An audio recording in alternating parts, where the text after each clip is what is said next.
Joining us this afternoon, Francis DeLuca of the JWP Civitas Institute. And Francis, boy, there's a lot going on in Raleigh. As a matter of fact, I think you're anticipating a big rally tomorrow. Is that right? And by the way, welcome. Always good to be with you, Lockwood, and hello to all your listeners. And I don't know, anticipating sounds like you're looking forward to it. I would say we're aware that tomorrow there will be a big rally, or they plan on a big rally in Raleigh, and the ideal is to have the largest march since the civil rights era in the 60s.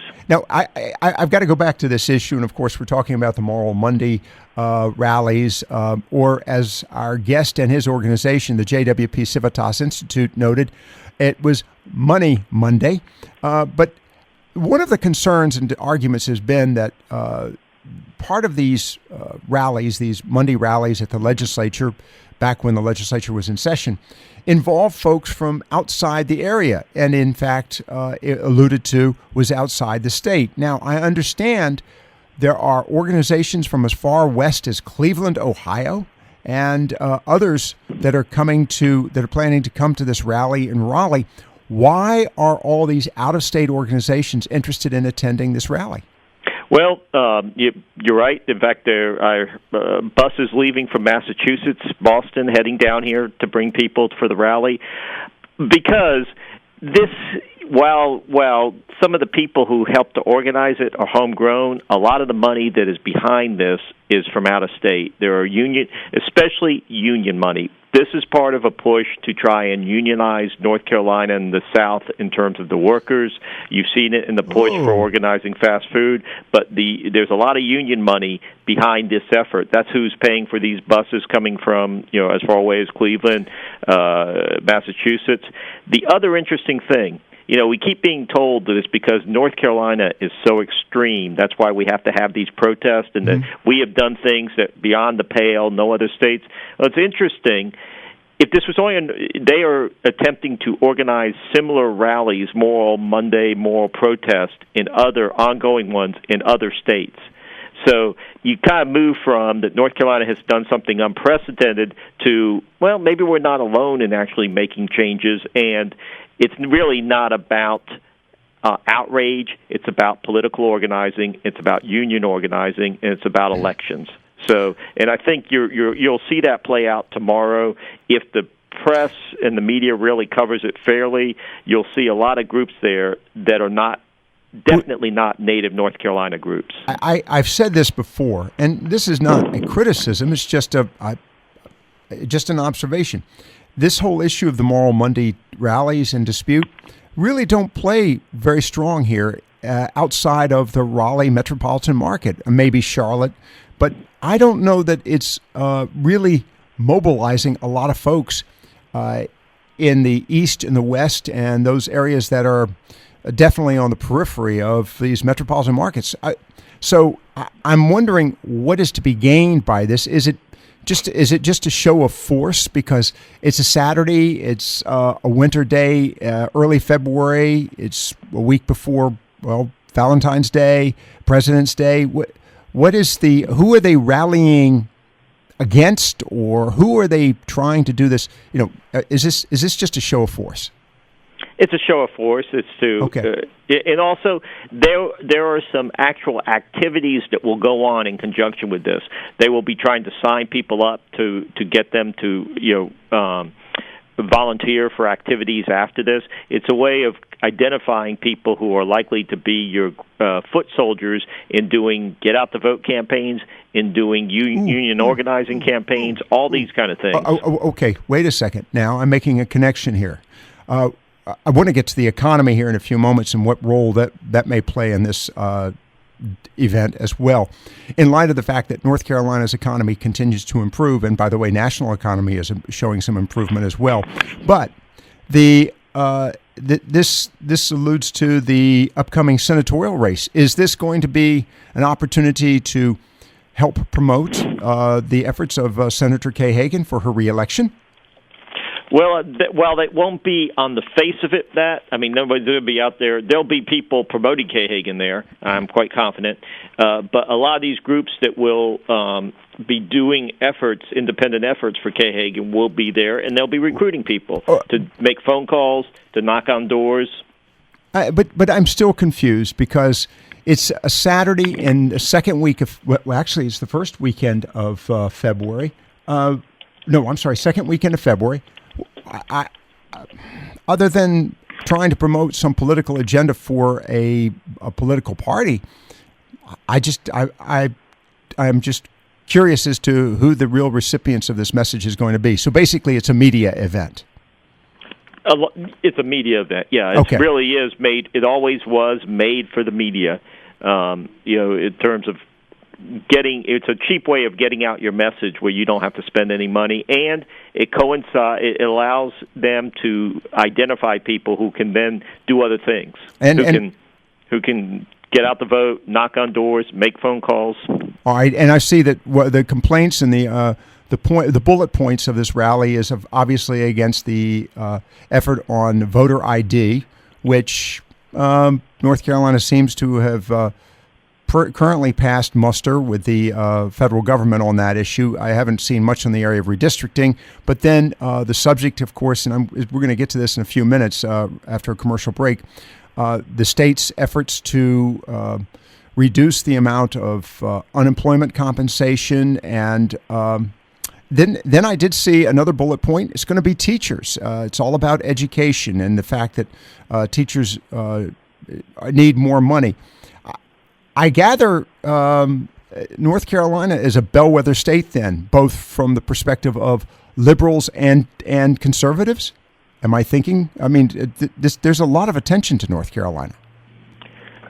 A lot of attention paid in one of the reasons it is such a battleground is because the left, liberals, big funders have invested a lot of money in North Carolina. And over the last decade, a lot of money has flown into North Carolina. Flowed, I should say, not flown. Probably did fly too.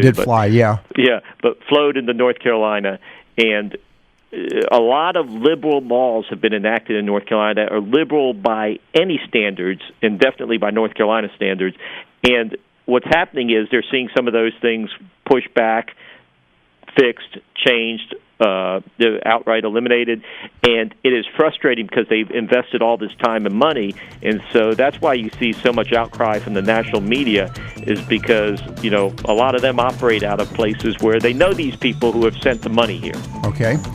Well, I want to get back to this issue because it's related actually to the economy with our guest, Francis DeLuca of the JWP Civitas Institute. nccivitas.org, by the way, is their website. You're listening to Viewpoints here on the talk station FM 107 AM 1240.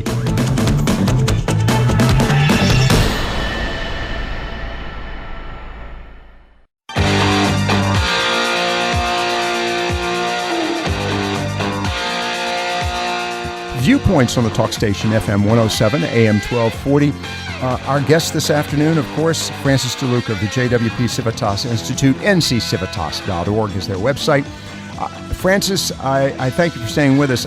Obviously, we were just talking about the upcoming rally in Raleigh tomorrow. Rally in Raleigh. It's hard to say. With the Moral Monday crowd, and of course the NAACP is apparently the leadership, playing a leadership role in this. They've got a lot of churches involved as well. One of the great conundrums, it seems to me, for these rally participants is the state's decision to basically reduce the amount of unemployment compensation that folks got as a result of being unemployed through unemployment insurance, and also the length of time in which they could continue to receive that.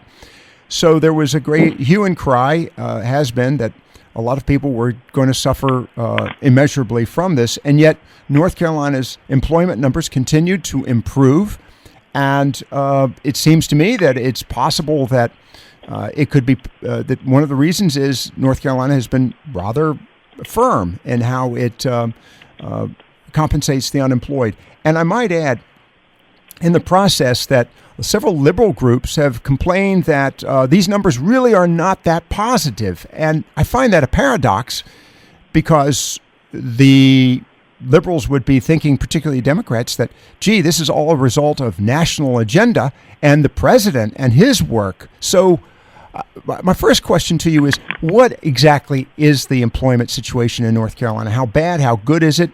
We know that a lot of people have stepped off the grid, if you will, but they seem to apparently continue to be earning a living somehow. They're just not going to the Employment Security Office to apply for unemployment.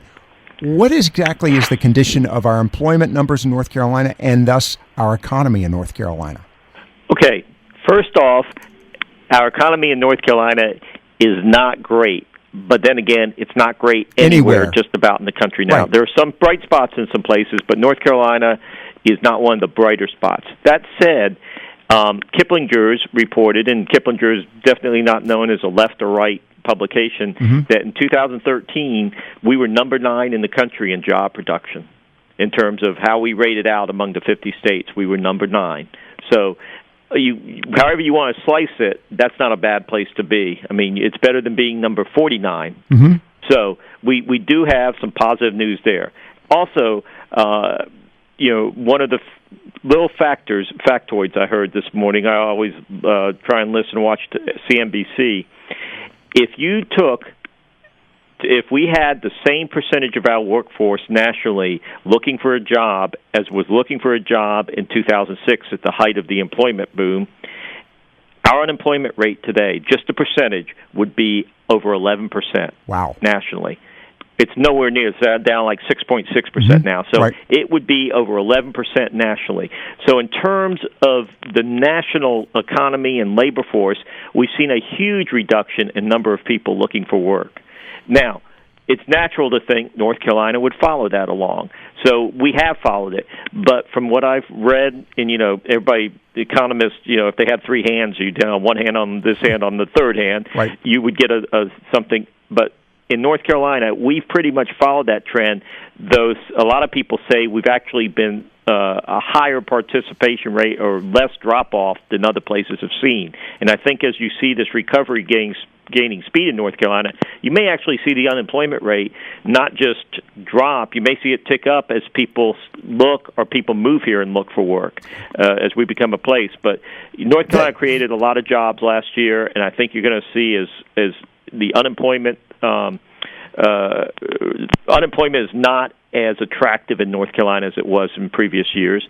One other factor in that, and this is what no one thinks about, is if I'm at the end of my work life, Francis DeLuca, let's say I am in my 60s, and I lose my job, and one of the requirements to continue to get unemployment is that I say I'm looking for a job, or I can go collect Social Security.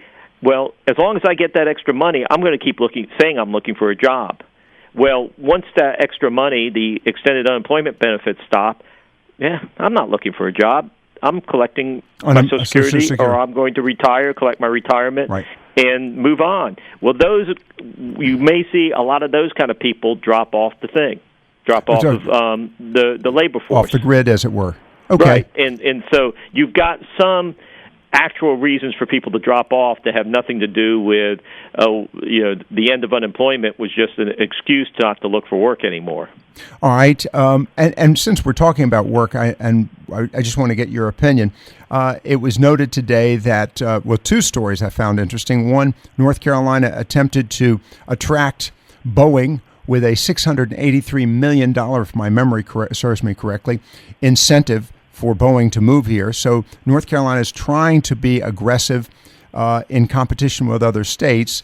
I'm not a big fan personally of some of these incentives, but I just want to make note of that. And the other thing that I thought was intriguing is that it was noted today that Tony Alameda, I think I'm saying his last name, Alameda, okay, is leaving his post. He's the governor's senior advisor for jobs and the economy. Is that an opinion that basically now that the restructuring of the Department of Commerce has occurred, that the work is done, that people are just moving on, or what is happening with the governor's efforts to improve the economy? Well, I think a lot of times people come into government and they do some stuff, and then they go, okay, it's time for me to move on. I've done this. I really don't want to keep doing this, and it's been a little over a year. It's not a bad place to leave. So I'm you got to take it on faith that he's leaving because he wants to leave, not because there's some kind of upheaval going or whatever. That said, the governor can reach out and find other people to advise him. Well, true. And, of course, the other issue is the governor at times has not been overly, I will say aggressive about making a lot of changes. But in this instance, looks like the change is going to occur. All right. With this observation about the economy, and we'll want to move on to a few other items here in a moment with you, Francis. North Carolina's economy is also an attraction to incoming residents. We've had North Carolina shown an actual increase in new residents migrating into the state of in migration, as it were. Is that having an influence on our unemployment numbers as well?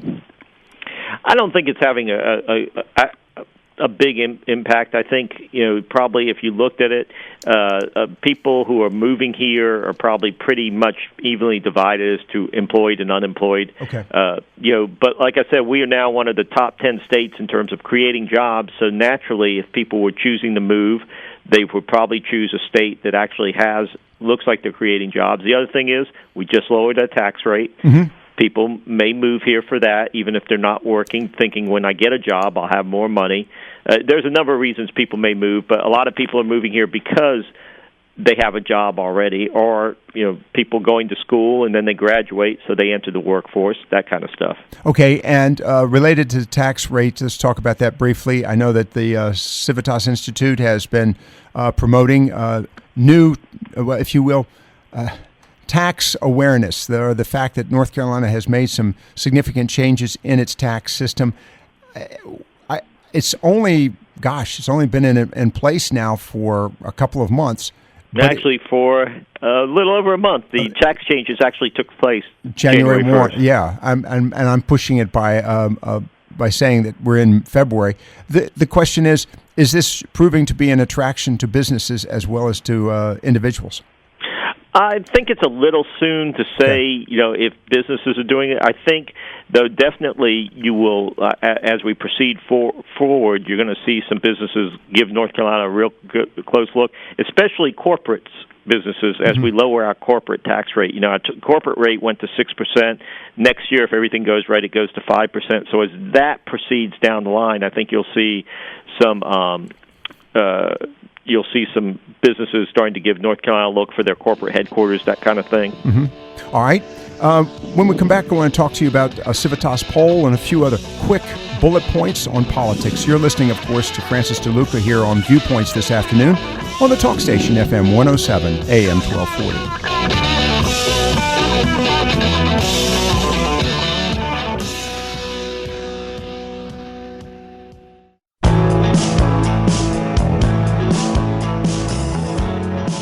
Viewpoints on the talk station FM 107 AM 1240. Our guest this afternoon, almost every Friday afternoon at this time, is Francis DeLuca of the JWP Civitas Institute, nccivitas.org, and I really appreciate his willingness to put up with me every Friday, but there's a lot to talk about. And Francis, I do want to ask you a few bullet points. First, I did see a note on your website which I found interesting. Civitas supports the Second Amendment. I am writing to reassure you that there's no connection whatsoever between Civitas Institute and a newspaper chain that reportedly was planning to create a nationwide database. By the way, that newspaper chain, I think it's Civitas Media, the CEO of the company came out later that afternoon and said that there was no effort to create the database. However, it did generate a lot of interest and activity. Did the calls finally decline? Because you and I were talking about that Friday. Yes, well, they definitely declined, and when we put out our release and sent an email to our email subscribers and put it up on our website, it dropped off dramatically. But we were getting a lot of calls that day when that hit the news, because it got circulated very quickly among people who are supportive of gun rights, and they read the name Civitas and they knew us and just made the assumption. Okay, two other quick items. Let's talk about June Atkinson, and then I want to get into the surveys here, or the polls in a moment. I want to talk first about June Atkinson, and I've got to bring up Clay Aiken. June Atkinson, Superintendent of Public Instruction, announced or requested from the requested from the Board of Education an exemption, if you will, to legislation that passed this past session, requiring third graders to have reached third grade reading levels before advancing to the fourth grade. That has been delayed, I gather, by a year, and apparently the the Board of Education has approved any variety of standardized tests that local school systems wish to use. Is this going to fly with the legislature? I do not know all the details yet, but I can tell you this is following a familiar pattern. Mm-hmm. Is that you institute something that's supposed to make it harder for people to get through who aren't ready to advance, mm-hmm. and then the system gets all upset because people don't like people failing. But wait a second. This and is their the same. response is, let's make it easier for people to get through. But hold on. This is part of the same argument associated with Common Core. One of the first criticisms of the North Carolina school system by the Common Core proponents is that our standards are so weak. I'm missing something here, Francis. No, you're exactly right. It is kind of ironic because a lot of the same people who want to weaken the reading program want Common Core. And the argument for Common Core, correct me if I'm wrong, please, is it's to help establish a higher definable standard. Right? That's right. Yeah, I mean, this is not difficult. Well, yes, it is. It seems to be. And this, I'm not quite sure yet. I do know that Senator Berger, the President Pro Tem, is pretty adamant that this needs to be implemented, and it needs to not be delayed. We don't need children advancing who can't read because we've been advancing them when they can't read anyhow. Right, and you want to see the results? I'm going to anger some people with what I'm about to say. I know where you're going. Go look at the UNC football team. Yeah, exactly. By the way, I don't know if you saw Kathleen Parker's editorial column yesterday in the Raleigh News Observer, but I'm just going to commend to anyone. Check out Kathleen, Kathleen. My apologies for constantly spelling things, but just so that they'll know it. Kathleen Parker. She's a columnist for the Washington Post, and she takes on. Well, she mentions UNC Chapel Hill in that column. By the way, it's a national column. And she does take on just the high cost of education and the rather poor outcome of all this education. Okay, I'm just confused by this, but so right now, yet to be determined what the reaction will be from the legislature. That's right, okay. And I think you'll be hearing more about that. I just hope, again, the single biggest predictor of failure in later years is the ability to read. By third grade. Interesting. All right, moving on to other bullet points. Clay Aiken, the announcement that he's going to run. I was talking to our panel of millennials last evening here on the Y Factor, and to a person, I would say to a man, but there were women in here too, so to a woman and a man and men, they all turned their nose up and said, "Pshaw, why? He has no credentials." How serious is this endeavor? I've already gotten an email from him asking for money. Oh, really? Yeah. I'm feeling left out. I didn't get an email. What can I say? I'm not. Obviously, I don't run in the right circle. Must not. But what? He will have the resources to run a credible campaign. Whatever. Will he be credible? Well, I mean, if you have the resources, and he's as credible. I'm not one who believes that there's a high standard for that you have to prove yourself that you are capable of being elected official. I think our founding fathers, most of them didn't have fancy degrees or anything. They were self-taught individuals, self-made individuals. So I don't say because someone doesn't have do what I think they should do or anything. Now, that does not mean I will agree at all in what his policies and everything are. And that's, to me, the more important thing is what are you going to do when you get elected? And do you do what you say you do, whether I agree with it or not? That's one of the frustrating things is when someone runs for office, they have all these embellished language, and then they don't do any of it when they get up there and they start voting the other way. But interestingly enough, when we were talking to our millennials last evening, is the optics, if you will, of the what did he won American Idol, I think it was. They are panning his theatrical accomplishments, his singing, etc. They said that it's interesting. That was one of the negatives that perpetrated upon which predicated their opinion of his incompetency, and that's what their observations were. I thought it was interesting, and of course, he does have name recognition, but I can tell you, and I've seen some critical observations about his potential as a candidate right after he announced. So it will be interesting. All right. Speaking of politics and keeping it in politics, two quick questions. Dr. Brennan in Raleigh has been named in a lawsuit by two investors. He a OBGYN, but apparently was also supporting a development. I think it was of some medical value. I'm not sure the particulars here, but I do know for a fact he has been named in a suit. What impact will this have on his run for the Republican nomination for the North Carolina, for the U.S. Senate? Well, it shows what happens when people get involved in things that maybe they shouldn't be involved in. I don't know if he should have not, but this was a startup company, and he was trying to recruit investors and successfully recruit some people, suing him because they feel like he did not disclose all the information he should have, or he lied about it, I guess. Well, it will affect them if the lawsuit goes forward. It can't help but have an impact because your opponents can use it. Well, but apparently Brandon is the number one opponent that I'm going to use the term front runner, arguable, but the front runner, Tom Tillis, Speaker of the North Carolina House, who is also seeking that nomination. So I just was curious as to whether or not this would have an influence, but potentially it could. You're telling me? Yes, it absolutely could, and if he doesn't use it, it could other candidates, other opponents could use it. All right, and then the question goes to, and we'll just wrap it up with the poll you've done recently. We've got about 3 minutes. Let's talk about Kay Hagan's numbers in North Carolina and other issues that you've been polling recently. Well, interesting. Kay Hagan, Kay Hagan has some problems.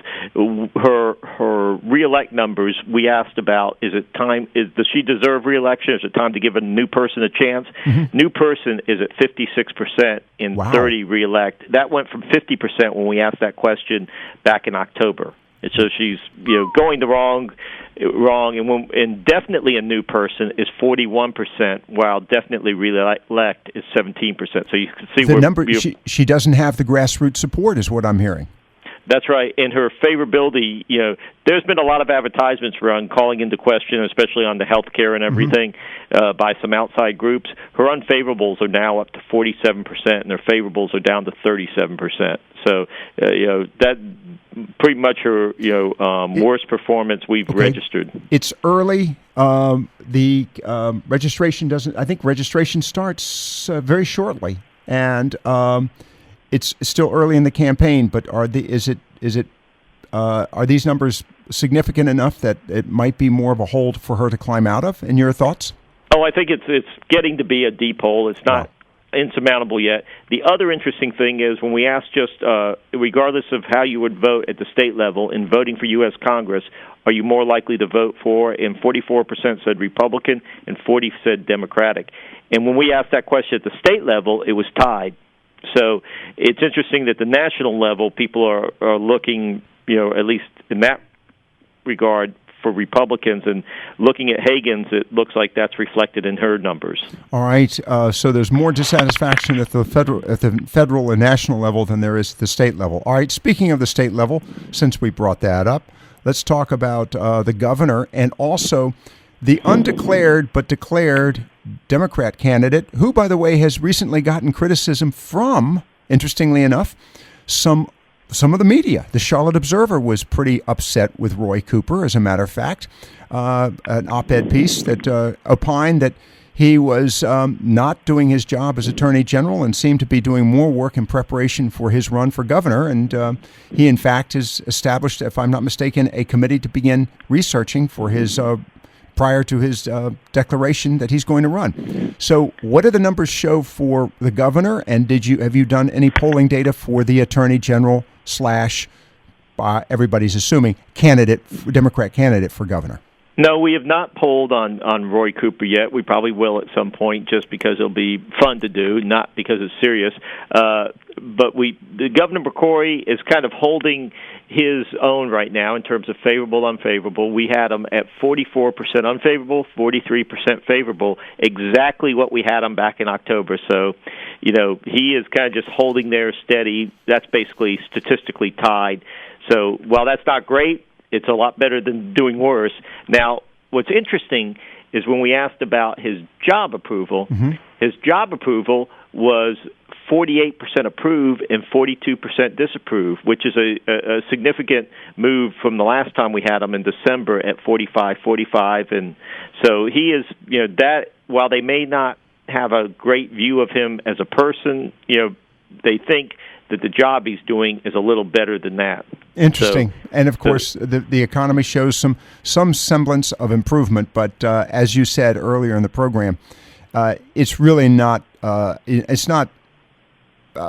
taking off at a high rate. There is some incremental improvements across the state. All right. One quick last question for you, just out of curiosity. Have you polled on the subject of marijuana? Might we be looking at a marijuana Actually, we did poll. And? and we just said several states have legalized it. Would you support or oppose North Carolina legalizing the recreational use of marijuana? 56% opposed, 38% support. Outstanding. 68% opposed. Well, that's all right. 56 opposed, 38 support. All right, and the rest are undecided. Ooh, how about that?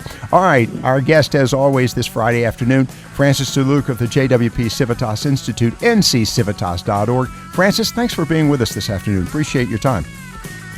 Always good to be with you and your listeners, and look forward to next week, if not sooner. Definitely. Francis DeLuca. And, of course, you're listening to the Talk Station FM 107 AM 1240.